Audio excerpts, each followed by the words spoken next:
Comenzamos entonces una columna de economía y lo hemos convocado a Nicolás Pertierra, economista del Centro de Estudios Scalabrini Ortiz, para que nos comente sobre un nuevo informe que sacaron en estos días sobre descentralización y teletrabajo. Buenos días, Nicolás, te las saludamos Elena y Diego desde Pensar en Nada. ¿Cómo estás? ¿Qué tal? ¿Cómo están? Buenos días y gracias por comunicarse. Hola, Nicolás. No, un gustazo, poder charlar unos minutitos con vos. Bueno, estábamos haciendo en la intro mención a este nuevo informe. ¿De qué se trata? Porque habla también un poco sobre la brecha digital, ¿no? Y sobre todo teniendo la experiencia de este año y medio en medio de la pandemia y la cuarentena, donde hemos tenido mucho, como se dice, home work, trabajo en casa, los que han podido, los que han tenido la posibilidad. Bueno, nada, me imagino que debe ser un informe relacionado a tal tema. Claro, tal cual. Nosotros igual no tratamos de pensar solamente o no quedarnos en un aspecto trillado de que la crisis es una oportunidad, porque sabemos lo costoso que ha sido este año de pandemia, pero sí la experiencia del teletrabajo tan difundido, como vos decías, en algunos sectores, deja un buen material como para pensar distintas estrategias asociadas a problemas que nosotros también siempre vemos con preocupación, algunos problemas y desigualdades estructurales que hay en la economía argentina de larga data, ¿no? Por lo menos más de un siglo. Y ahí una de esas brechas o desigualdades estructurales la encontramos en lo que es la distribución territorial y de recursos y de población y económica de la Argentina, ¿no? Sabemos que el área metropolitana de Buenos Aires tiene un tamaño mucho mayor a un montón de otras regiones y que eso se traduce también en mayores recursos de los que dispone la ciudad, por ejemplo, para seguridad, salud y educación, que los que puede disponer cualquiera, la gran mayoría de las provincias que están en una desigualdad de recursos muy importante. Entonces, lo que pensamos, como para resumirlo, es eso, ¿no? Como el teletrabajo puede funcionar como una herramienta para achicar esta brecha de población, de recursos tan desigualmente distribuidos a lo largo y ancho del territorio nacional que sabemos es uno de los problemas de la economía argentina. Es, Ah, sí, no, decía, es muy interesante y está bueno darle visibilidad a esto. Me imagino, no sé cuánto es la posibilidad de proyectar alguna transformación real, pero, por ejemplo, te escuchaba y me hacía acordar, hemos tenido la oportunidad de hablar con algunas antropólogas, sobre todo relacionadas con educación, me acuerdo del año pasado, y hablábamos, por ejemplo, del trabajo en casa de los pibes y pibas, ¿no? Que están en la escuela primaria, secundaria, y el tema de la brecha existía, pero también había, y me imagino que está relacionado con lo que estabas diciendo, ¿no? Pienso en varias provincias de nuestro país que no tienen cubierta toda su geografía con el tema del cableado. Digo, a los pibes también le pasaba lo mismo. Una cosa es desear que todos puedan laburar con Classroom, etcétera, etcétera, pero si no tienen, además de los recursos económicos para costear la computadora, el wifi, si no tienen el cableado, porque hay muchas zonas de acá del conurbano que todavía no tienen buena capacidad tecnológica e internet, llamémosle, se hace difícil poder trabajar, ¿no? No, totalmente, y obviamente como cualquiera de los procesos que se dan, no hay que ser, diría, ingenuo o muy benévolo en exagerar los beneficios del teletrabajo, porque sabemos que hay cuestiones que tienen que ser resguardadas de alguna manera, y ahí entra la ley de teletrabajo en una discusión distinta que es la que planteamos nosotros, porque la ley de teletrabajo lo que busca es regular y establecer en qué condiciones se debe desarrollar y en cuáles no, la forma del teletrabajo, ¿no? Y también diferencia muy claramente entre un puesto de trabajo que se genera directamente de forma remota a aquel puesto de trabajo que momentáneamente, por cuestiones obviamente de la pandemia, tiene que hacerse desde el hogar o desde algún otro lugar. Pero sí está claro que nosotros lo que entendemos es que esta modalidad del teletrabajo obviamente puede pensarse como una modalidad complementaria a la presencial, que va a seguir siendo la dominante de alguna manera, ¿no?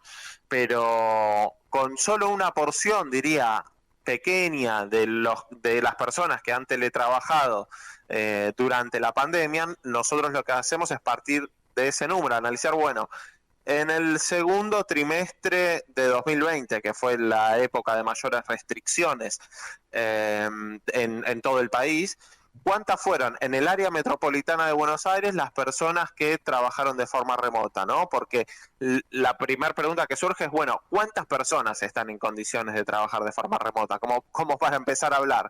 Claro, Y claro. ahí hay distintos estudios antecedentes, ¿no? En los países centrales, por ejemplo, en Estados Unidos, hay estudios que te dicen que el 30% de los puestos de trabajo de toda la economía de Estados Unidos se podrían hacer de forma remota. Para los países que tenemos otra estructura productiva, ese número seguramente será un poco menor.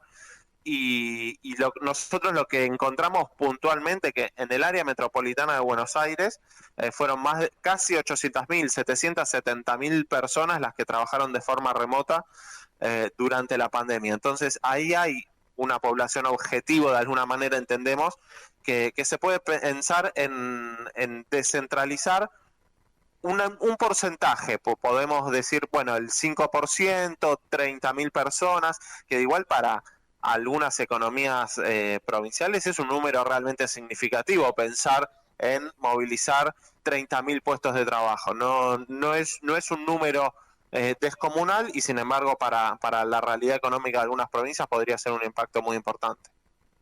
Nicolás, yo, bueno, estuve mirando, no a fondo, pero miré todo el informe me pareció muy, muy bueno, sobre todo porque, bueno, tienen en cuenta hasta las ventajas y las desventajas, ¿no? Del teletrabajo, pero quiero hacer hincapié en el tema de la descentralización.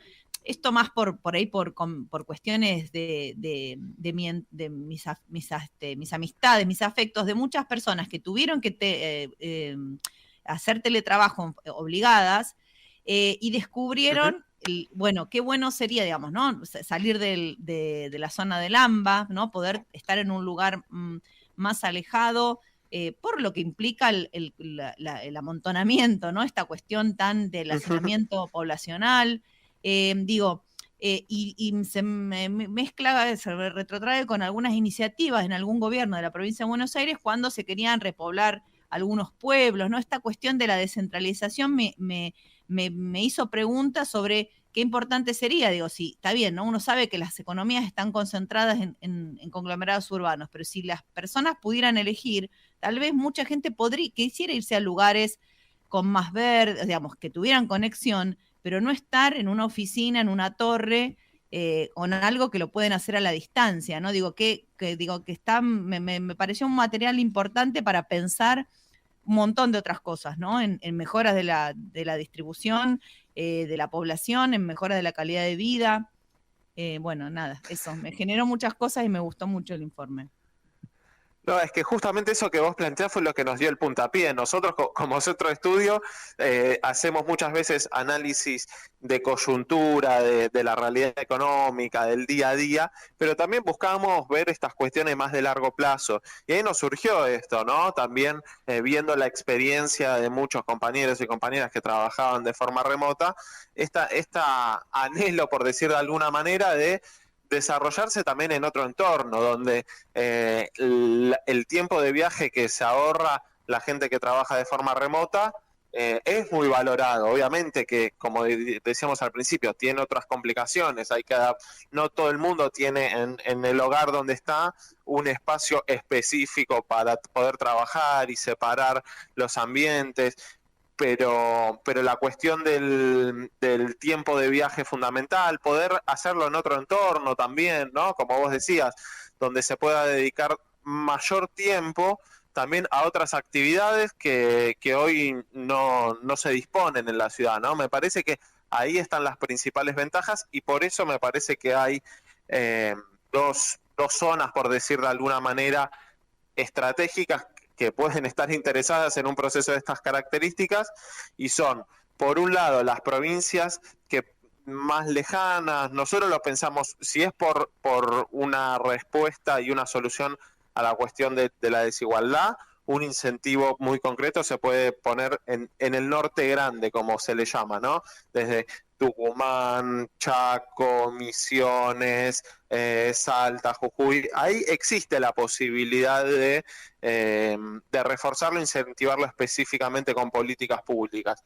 Y la otra, lo ponemos en el informe también como una zona para tener muy en cuenta, es la zona que está, pongámosle, 200, 300 kilómetros de la ciudad de Buenos Aires, que es otra realidad, otro tiempo, otro contexto, y son localidades que pueden crecer mucho con esto y además podrían permitir combinar el trabajo de forma remota con algún grado de presencialidad. Un día por semana, un día, 2 días cada 2 semanas, como para no perder eso tampoco completamente, puede ser una alternativa interesante a explorar, ¿no? Exactamente, exactamente. Bueno, me surgen como siempre Muchas varias preguntas. cosas para pensar, pero por ejemplo el experimento que se hizo en Europa sobre el tema de la reducción horaria laboral de las 6 horas, y que bueno, eso provocó el debate y obviamente el interés de volver a discutir ese tema en nuestro país y en distintos lugares del mundo, pero si te parece lo vamos dejando para otro día, Nico. Totalmente. A nosotros también nos quedaron muchas cosas como para seguir profundizando más en detalle, así que a disposición cuando gusten. Nico, la última, ¿el informe está público? O sea, ¿dónde se puede ver? Porque ustedes tienen redes, digo, ¿ese informe está ahí? ¿Se puede descargar? Sí, totalmente. Lo pueden buscar a través de nuestras redes, son tanto Twitter e Instagram, CESO Argentina. CESO se escribe primero con C y después con S porque es de Centro de Estudios Scalabrini Ortiz. CESO Argentina son las redes, y también en la página, tanto este informe como muchos otros, que es ceso.com.ar. Ahí nos pueden encontrar y encontrar todo el material detallado con los números, indicadores, diagnóstico y demás. Bueno, Perfecto. muchas gracias. Invitamos a todos y a todas a leerlo, que está muy bueno para reflexionar y pensar alternativas. Gracias, ¿eh? Será hasta la A próxima, Nico. ustedes, Muchas gracias. muchas gracias. Hasta pronto. Nicolás Pertierra, economista del Centro de Estudios Scalabrini Ortiz. Nos vamos, Elena Natalia, nos vamos a la tanda y volvemos en segunditos nada más para charlar el día de hoy sobre comunicación y medios con Marcelo Chiaradia, el director de la radio pública de Ituzaingó.